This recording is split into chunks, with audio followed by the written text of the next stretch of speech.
کل کو پتہ نہیں کیا ہو جائے گا، ٹھیک ہے، کل پتہ نہیں میری نوکری کا کیا بنے گا، اگر میرا کاروبار نہ چلا تو پتہ نہیں کیا ہوگا، اگر میری سیلز نہ ہوئی تو پتہ نہیں کیا ہوگا، اگر مجھے نوکری سے نکال دیا گیا تو پتہ نہیں کیا ہوگا، ٹھیک ہے، اگر میری اولاد قابل نہ ہوئی تو پتہ نہیں کیا ہوگا، ملکی حالات خراب ہیں، پتہ نہیں کل کو کیا بنے گا، ملکی معیشت ڈاؤن ہے، پتہ نہیں کل کو کیا بنے گا،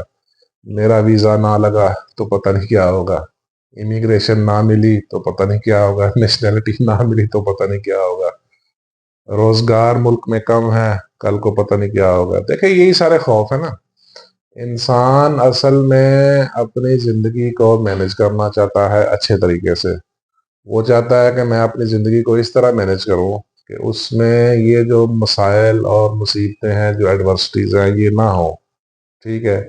اور اس کو مینج کرتے کرتے وہ اتنا زیادہ سوچتا ہے کہ وہ ڈپریشن یا انزائٹی کی طرف چلا جاتا ہے، اسی خوف کی وجہ سے، ٹھیک ہے، یہی سارا مسئلہ ہے، ٹھیک ہے، یہ مستقبل ہی مسئلہ ہے، حالانکہ ایک آدمی کو اس طرح نہیں سوچنا چاہیے، اس کو حال میں رہنا چاہیے، حال، دی پاور آف ناؤ، ابھی آپ کے پاس کیا ہے اس پہ خوش رہیں، ٹھیک ہے، گریٹیچیوڈ والے بنے، ٹھیک ہے، اور ماضی میں صرف اتنا ہی جھانکیں کہ آپ نے جو ماضی میں غلطیاں کی ہیں، ٹھیک ہے، ان سے کوئی سبق سیکھ کے اس سبق کو فیوچر پہ امپلیمنٹ کریں تاکہ آپ کی آنے والی زندگی بہتر ہو، بجائے اس کے آپ سارا دن بیٹھ کے سوچتے رہیں کہ کل کو ملک کا کیا بنے گا، میری نوکری کا کیا ہوگا، ٹھیک ہے، میری جاب کا کیا ہوگا، میرے کاروبار کا کیا ہوگا، میری اولاد کا کیا ہوگا، ٹھیک ہے۔ دیکھیں یہ صرف فیئر جو ہے نا، یہ زیادہ تر سوچ کی حد تک ہے، اور یہی فیئر ہے جو آپ کے اندر ڈپریشن اور انزائٹی کو انجیکٹ کرتا ہے، صرف سوچ سوچ کے۔ پریکٹیکلی کیا ہونا ہے یہ تو کسی کو کچھ نہیں پتا، ہاں لیکن ایک بات کنفرم ہے کہ آپ جو آج سوچ رہے ہیں کل کو ہوگا ویسا ہی،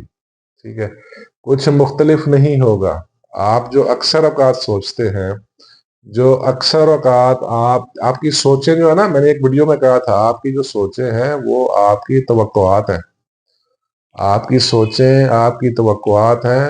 آپ کا سب کانشیس آپ کی سوچ کے مطابق جو اس کی اسٹوری ڈیوائس میں پڑا ہوا ہے اس کو پروسیس کر کے مادی اور مالی معاون میں تبدیل کر کے آپ کے سامنے لے کے آتا ہے، ٹھیک ہے۔ آپ دیکھیں، اب کچھ لوگ کہہ رہے ہوتے ہیں یار جیسے میں سوچ رہا تھا ویسے ہی ہوا، ٹھیک ہے، ان سم کیسز وہ اچھا سوچ رہا تھا تو اس کے ساتھ اچھا ہوا، اس نے کہا یار میں بڑا انٹیلیجنٹ ہوں، جیسے میں سوچ رہا تھا ویسے ہی ہوا، او بھائی نہیں، آپ انٹیلیجنٹ نہیں ہے، ٹھیک ہے، وہ آپ کا جو تحت الشعور ہے وہ اس کو مادی معاون میں مالی معاون میں تبدیل کر کے آپ کے سامنے لے کے آتا ہے۔ اگر آپ منفی سوچیں گے تو منفی ہی آپ کے سامنے آئے گا۔